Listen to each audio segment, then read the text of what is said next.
We're looking at the Nasdaq 100 and we're looking at the SP 500 because we need to know where the market's going. Looking at those February lows, look at that. Boom, boom, about the 13K range. Now you popped back up to roughly 15.1, the same levels you tested back in February. You come back to these levels, you can see it took you roughly from that level, February 1st, all the way back to this low right here, around 24 total days. If you want to see the double bottom there, about a month and a half.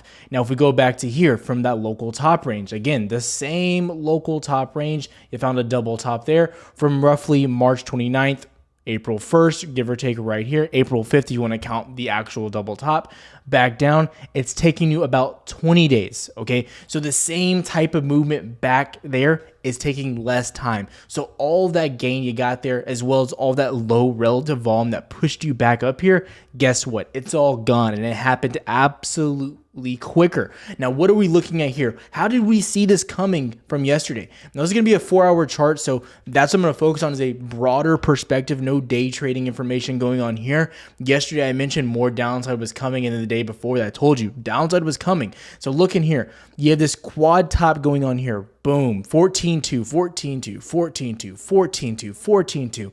Obviously, tech is weak under this level. It cannot get back above. Everyone was telling me, Tyler, you were fine. There was no reason to not continue.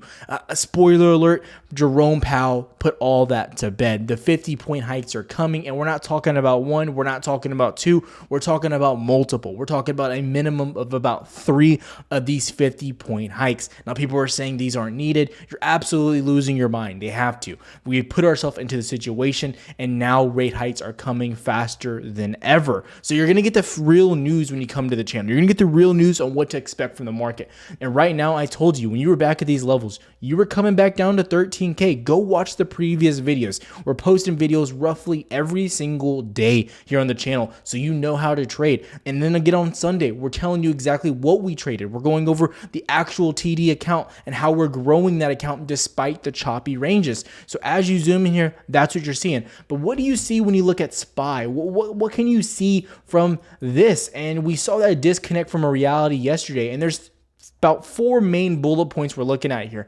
So you had that local range at about 450 that you retested and you got rejected immediately, and you've come back down to roughly 425. Now, what we're looking for is a retest again of these levels back here around the February lows. Now, you can also see the SPY never retested those same lows like the Nasdaq did. And I'm anticipating a range of about 410 all the way to roughly 415, somewhere in this range. So what we're looking for is that downside pressure slowly inching you into this range. Now, I think it's going to happen quicker. Now, I'm not going to put an exact time frame on this. I don't want to get, attacked by everyone saying I'm the big bear on the market, but I'm going to tell you right now, it's coming. This is happening right now. And this is exactly why more downside is upon us. Before we go any further, I do want to give a shout out to the sponsor of this video and one of the sponsors of the channel, Margex. Now, I've been using these guys for a while now, and I use them personally for any of my Bitcoin trading. I've been doing a little bit of the day trading when it comes to Bitcoin as well, sometimes late at night or after market closes when I like how the market is moving and I'm not trading futures. And this is exactly what the platform looks like. Now, you can see above here, you have Ethereum, Ripple, Litecoin, EOS, ADA, and all these other type of cryptos you can trade with leverage and margin, specifically to the dollar, which is something that I like to personally do. Now, when crypto stocks or anything like that are moving up, going down, it can kind of be complicated. But when it comes to Bitcoin, it's super simple. You can use your leverage. You can go all the way down to 5x, all the way to 100x. You want to give it even further down to 2x, you can do that as well.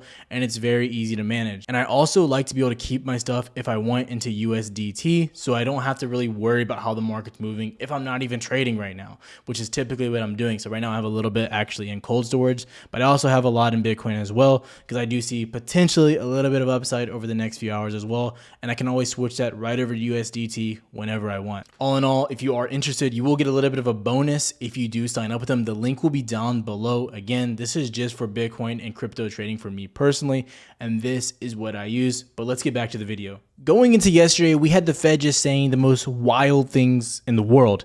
And this was something that caught my attention. Bullard says the bond market now is not looking like a safe place to be. So the market's not a safe place to be. Buying commodities appears not to be a safe place to be because, everything's going to drop. Bonds are now not safe.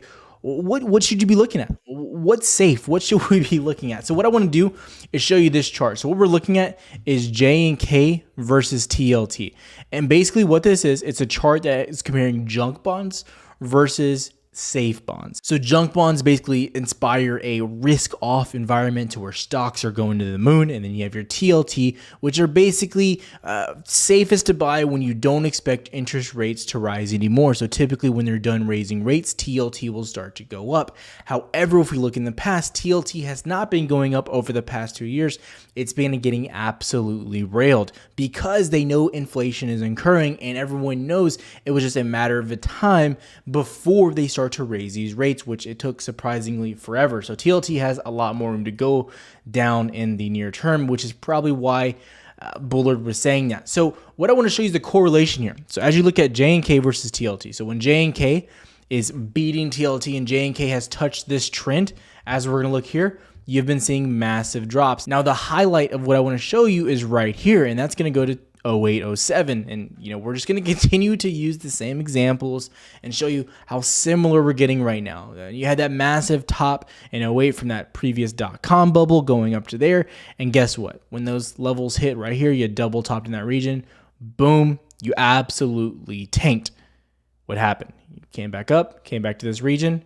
Once again, right here, back in around 11. Boom, top off here, drop. Continues.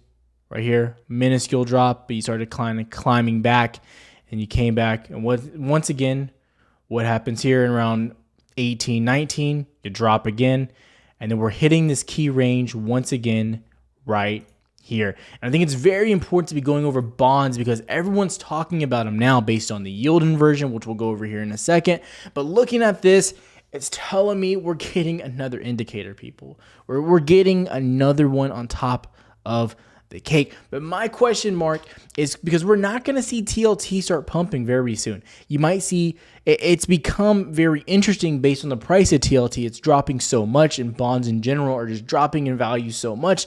So it's become very interesting and it's becoming lucrative in the near term. However, the question is can J and K go through? The question is it going to respect this level? Now, over the past week, you've been respecting. You got a little bit above, and you kind of shot back down, and you're playing a game of seesaw back and forth. And I do believe people are going to start buying these TLT bonds in the near term. You're seeing what's happening differently here based on those bonds is the hikes are just now coming compared to the past. And so they're not getting into those right now. You're seeing things like this. The Fed's losing their mind. They're basically saying bonds aren't safe to be. I mean, where is safe to be, people? What are you going to tell people that's safe in the market? Tell them to sell everything, burn their cash? So if you're looking at this, you're finally getting that full inversion, and it's going to happen. You're going to get that complete inversion very, very soon because, again, they announced those 3 rate hikes are coming at 50 BPS minimum. Those are coming very soon as well. Then I want to take a quick look at the mortgage rates. This is something, again, I have to highlight. Since the beginning of 2022, right here, 3.2% roughly, 3.27 roughly right here. Guess what happens? You go ballistic. You've gone from 3.2% on the mortgage rate national average all the way up to what? Today, we're sitting at roughly 5.38%. That hasn't even updated yet. So that's going to come out. I'm estimating roughly by the beginning, mid area of May, you're going to start getting to roughly 6%. You're rising rapidly, people. Since these rate hikes started, I mean, one rate hike hits, you're sitting roughly, this was where you were when that first rate hike hit. Boom, you're up a whole nother percent already within a month. Imagine a 50 BPS, people. Banks are going to start increasing these rates. These are all the key signs. And if you go really far back, you go and look, where was the last time we started to see these giant hikes coming up here? If you come back, this is where you were. You had those all-time lows in 2003. You started pushing all the way back up to roughly 7% nationwide in 06. You can't really go back to 1980. That was a time of its own.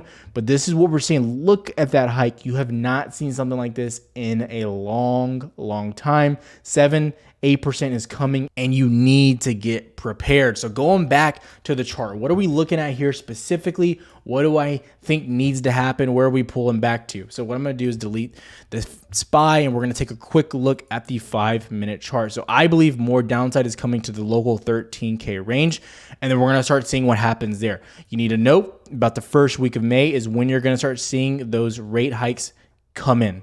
And they're trying to say it's priced in. Yesterday they said they've been priced in. I would disagree with you. There has been no pricing in of rates because you've dropped roughly 1,000 points on the Nasdaq in the past 28 hours. So I would disagree with that statement. There's no pricing in going on right now. You have more downside coming. This is not to scare you, but this is to show you the truth in the market. But that's going to wrap up the video. More content will be coming. I'll have a big review going on Sunday for the trades we took and how we were looking at the market as a whole and how we approached it. But there's more content every single day here on the channel. I ask you to consider 2 things, liking and subscribing. I appreciate all the love and support. More content is coming. And as always, have a good one, traders.